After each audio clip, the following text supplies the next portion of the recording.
So we're going to talk about the health continuum. If you didn't see all this kind of stuff, and I just showed you, like, you can be really sick. Have you ever been really sick? Not super. Not super sick?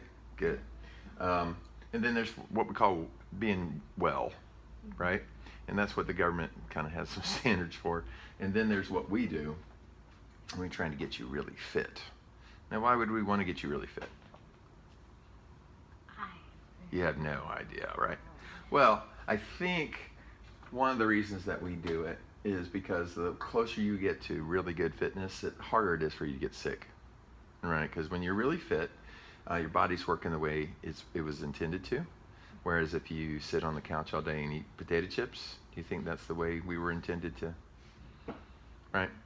Think about the Serengeti again, right? You don't see any antelope just kind of munching on cheesecake and sugar cookies, right?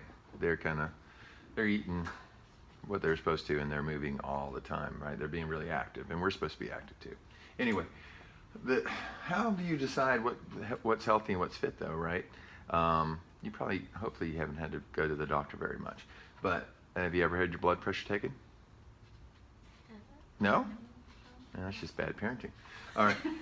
I don't think so. We took your body fat the other day, right? So you can kind of know what lean muscle mass versus how much fat you have in your body is. Body does need fat. We just don't need too much of it, right? Bone density, you don't really have to worry about that right now, but when you get to be my age, what you don't want to have is brittle, porous bones, right? Little holes in it. So the way to make sure you don't have bone density is to lift weights, and you can also run, okay? All that vibration makes for stronger bones, okay? And drink your milk, drink your calcium, especially as a child. Although, we'll talk about dairy in a bit. Also, they might take your blood work and see if you got any triglycerides. That means like how fatty is everything that you're eating, is good fat versus bad fats. Cholesterol, there's high and low. Whether you're flexible or not, you're very flexible, okay? And then how much muscle mass you have, which kind of goes back to the body fat thing, right? So all of these things can be measured.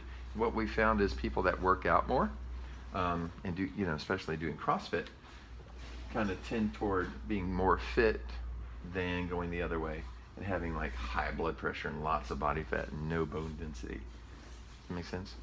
Okay, I didn't want to bore you with this too much, but we don't just say you're fit, and just because you'll come out of here feeling really great, but there is scientific basis on why you feel better, right?